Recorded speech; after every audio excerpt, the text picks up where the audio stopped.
Mesdames, Mesdemoiselles, Messieurs, rebonjour. Alors, je suis ravi, vraiment ravi de vous conter cette troisième conférence sur le Beth Mikdash, c'est-à-dire le deuxième temple. Alors, le premier temple fut détruit, malheureusement. Alors là, c'était la grande désolation du judaïsme. Les rabbis de notre époque le pleurent encore, hein, pleurent encore ce premier temple. Parce qu'on dit que le deuxième temple ne fut qu'un ersatz, c'est-à-dire une pâle copie du premier temple. Il n'y avait plus d'arche d'alliance. Mais on dit, il y a une légende qui dit que 200 ans après la mort de Salomon, l'arche d'alliance fut transférée en Éthiopie. Alors pourquoi? Ben pour la cacher, parce que bon, on avait peur que ce premier temple qui était si beau, si magnifique, ne soit détruit. Et il fut détruit effectivement 150 ans après. Il fut détruit. Donc ils ont bien fait de la cacher. Mais on l'a jamais retrouvé. Donc c'est une légende. Puis il y a d'autres légendes également, etc. Mais bon, je ne vais pas vous en parler.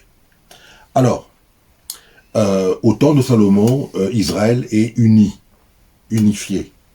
À sa mort, Israël se divise en deux.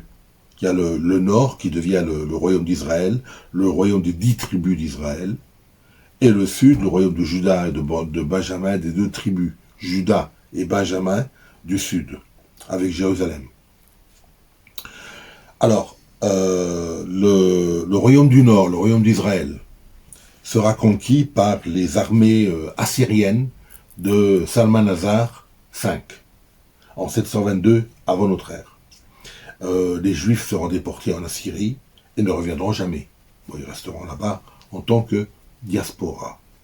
La Syrie se trouvait au nord du Tigre et de l'Euphrate, hein, donc bien au-delà de la Chaldée et bien au-delà de Babylone, qui se trouve au centre, Babylone.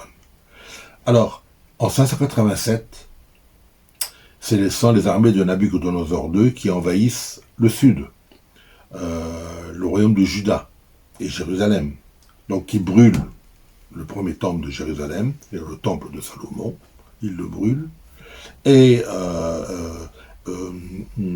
comment dirais-je, s'emparent des Juifs, des Judéens surtout, qu'ils emmènent en exil. Où ça? Ben à Babylone. Ils vont y rester quelques années, 30-40 ans.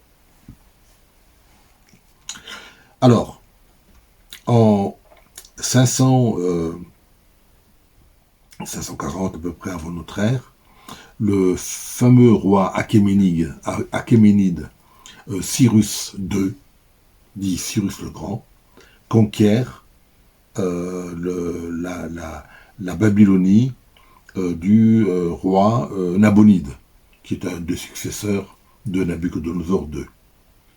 Et il va permettre aux Juifs, en 538 avant notre ère, il va permettre aux Juifs de retourner à Jérusalem afin d'y construire le deuxième temple de Jérusalem. Alors, Zorobabel et le grand prêtre Josué quittent Babylone pour un périple de 3 mois dans le désert jusqu'au dans le pays de Canaan, c'est-à-dire là Israël, le royaume de Juda plutôt, le royaume de Juda. Alors, il déblaye en 537, c'est une année pendant laquelle il déblaye tous les vestiges du premier temple. On n'a pas retrouvé les vestiges du premier temple, on les a cherchés et tout, mais bon, apparemment ils se trouveraient sous l'esplanade des mosquées, mais comme l'esplanade de mosquée, elle est, comment dirais-je, elle est sacrée pour les musulmans, et que là s'y trouve le dôme du rocher et surtout la mosquée Al-Aqsa. Bon, on peut pas y toucher, hein, donc les musulmans refusent, c'est un lieu saint de l'islam, l'esplanade de mosquée, surtout bon, le dôme du rocher, c'est le dôme où fut où le fameux Abraham allait sacrifier son fils Isaac, et c'est un endroit quand même spécial, et les musulmans refusent aux explorateurs israéliens leur entrée afin de percer des trous et d'y envoyer des caméras, etc., etc. Tout ça, c'est bon, c'est politique tout ça, hein, donc c'est une situation très difficile, mais bon, ils acceptent enfin ils acceptent.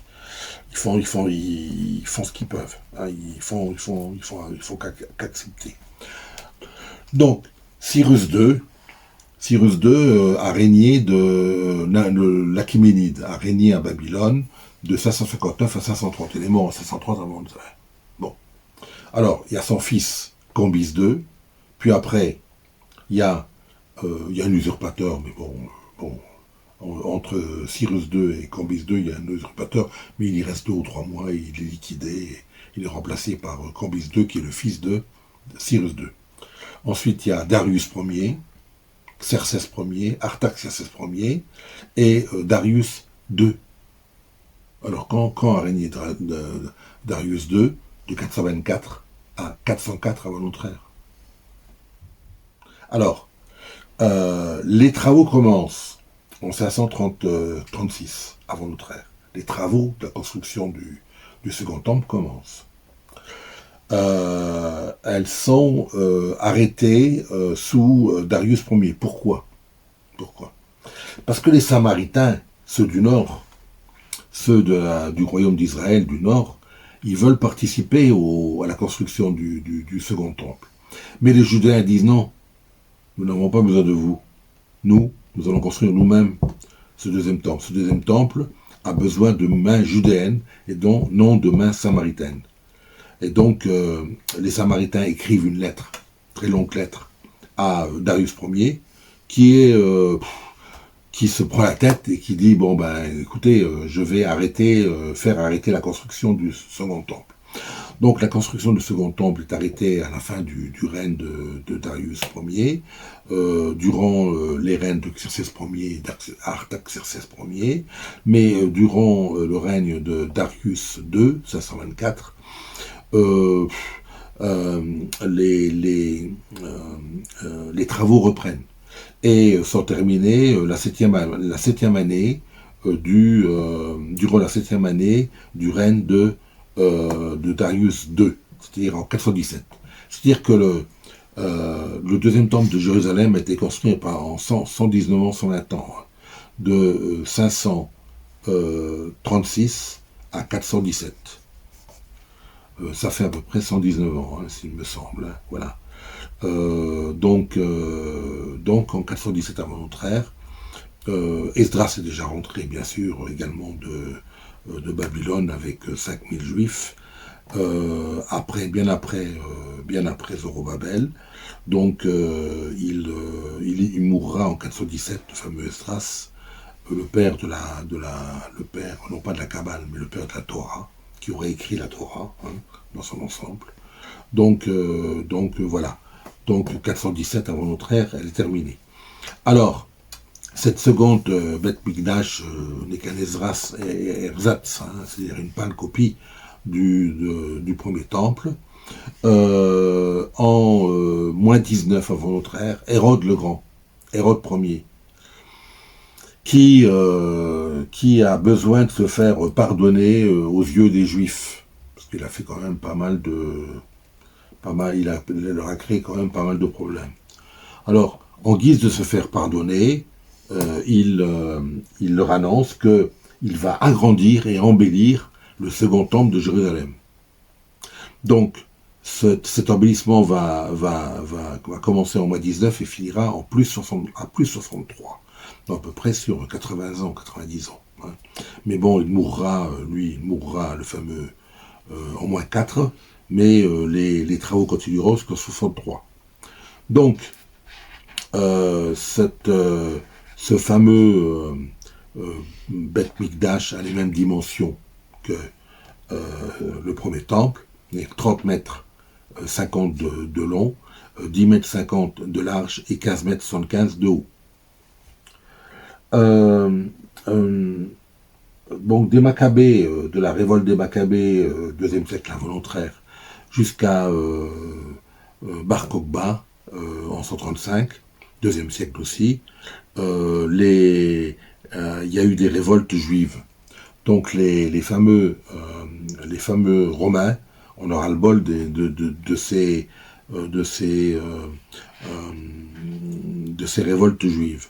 Et Vespasien envoie son fils à la tête de quelques légions et il lui dit, écoute, tu vas raser la ville de Jérusalem, comme ça, bon, il n'y aura plus de problème, et on va envoyer les rabbis dans la fameuse localité de Yahvé, en Palestine.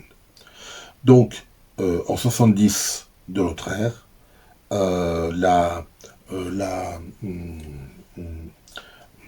comment dirais-je, le deuxième temple de Jérusalem, qui était agrandi et embelli, 7 ans après sa finition, il est brûlé, lui aussi.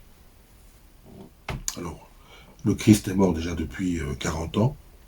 Il a vu tout cela, il savait qu'il allait être brûlé, etc. Il en parle dans le Nouveau Testament. Alors, maintenant, qu'est-ce qu'était ce fameux... il y avait plusieurs cours. Hein. Il y avait une cour, d'abord la cour des gentils ou la cour des païens. Alors la cour des païens, c'est un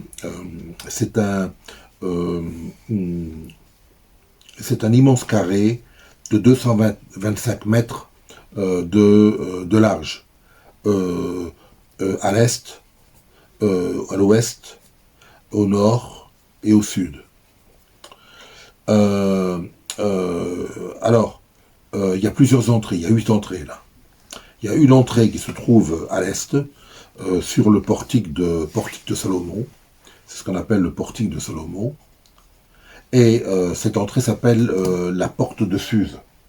La porte de Suse. Donc, excusez-moi, j'ai quelque chose dans l'œil qui me gêne un petit peu. Excusez-moi. Ah, ça fait du bien.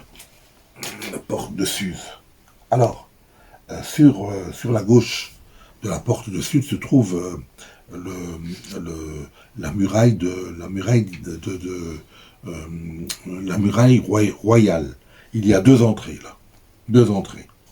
Et en face du côté de l'est, il y a l'ouest avec 4 entrées. Et enfin, sur le côté nord, il y a une entrée. Alors l'est, la fameuse porte de Suse donne sur le mont des Oliviers. Dans le fond au nord-ouest, il y a une immense bâtisse qui est le temple, le deuxième temple de Jérusalem. C'est une bâtisse qui a une hauteur d'un immeuble de 15 étages. Vous vous rendez compte un petit peu, elle est très très haute. Hein. Et sur sa droite, il y a la forteresse d'Antonia. Forteresse d'Antonia occupée par des légionnaires qui, à la moindre révolte, parce qu'ils sont habitués, hein, depuis les Maccabées, deuxième siècle avant notre ère, ils sont habitués à mater des révoltes. Hein. Il y en a eu, hein, il y en a eu. Il y a eu des victoires aussi juives. Hein. Bon, alors, donc, il y a eu beaucoup de Romains qui ont été tués. Ce qui ne plaît pas du tout à l'autorité impériale de Rome. Hein. Voilà. Donc, vous avez donc la cour des païens ou des gentils, vous avez la cour des femmes, et vous avez une porte, la porte de Nicomore, qui donne sur une très étroite cour qui s'appelle la cour d'Israël.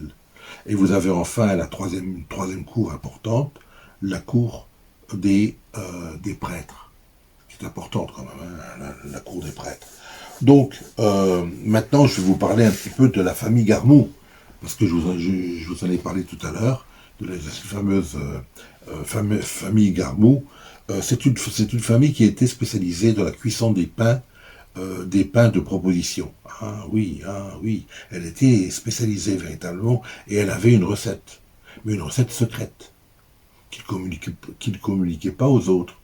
Alors, on leur a demandé, qui leur a demandé? Les sages, bien sûr, les sages d'Israël, leur ont demandé, s'il vous plaît, voulez-vous bien enseigner les autres car vous n'êtes pas éternel, mais enseignez les autres à faire cuire comment dirais-je, à faire cuire ces pains spéciaux. Ils seront contents de savoir comment on fait. Alors ils refusèrent, et ils furent écartés par les sages. Mais au bout de quelques années, on s'aperçut que les familles qui s'occupaient, autres que la famille Garmou, bien sûr, hein, les familles qui s'occupaient de la cuisson des pains étaient dans des problèmes. Hein. Ils n'arrivaient pas à faire cuire véritablement les pains. Les pains étaient un peu moisis au bout du 4e, 5e jour, donc c'était un petit peu embêtant. Alors, on fit revenir la famille Garmou, et on leur demanda pourquoi n'avez-vous pas voulu enseigner aux autres votre méthode secrète de cuisson. Et ils leur répondirent, parce que nous savons que par intuition, et nos sages de la famille nous ont dit que le second Beth Mikdash serait détruit. Et qu'ils ne voulaient pas qu'un homme impie ensuite s'empare de cette fameuse recette de cuisson et n'adore une idole, qu'une idole soit adorée. Donc, alors on dira, bon, d'accord, ok, oui, d'accord, ok. Donc, nous acceptons ce que vous dites, alors revenez à votre cuisson et vous serez les bienvenus. Voilà, c'est ainsi que se terminent ces trois conférences que j'ai données aujourd'hui. Je suis fier de les avoir données. Je ne suis pas juif, hein, je ne suis qu'un pauvre chrétien, médecin de mon état. Je ne suis pas juif, bien sûr, je ne suis pas rabbin. J'aurais bien aimé être rabbin, j'ai peut-être été dans une vie antérieure, mais je ne suis pas là maintenant, voilà. Donc, je vous ai raconté des choses d'un point de vue chrétien, hein, non pas d'un point de vue rabbinique, hein, d'un rave. Je ne suis pas rave. Donc j'aurais bien aimé l'être, mais bon, voilà. Peut-être que là j'étais dans une vie antérieure, le serais-je peut-être un jour, peut-être, hein, sait-on jamais. Voilà, merci de m'avoir écouté, excusez-moi si c'est un petit peu long, mais c'est absolument indispensable. Merci de m'avoir écouté et à très très bientôt.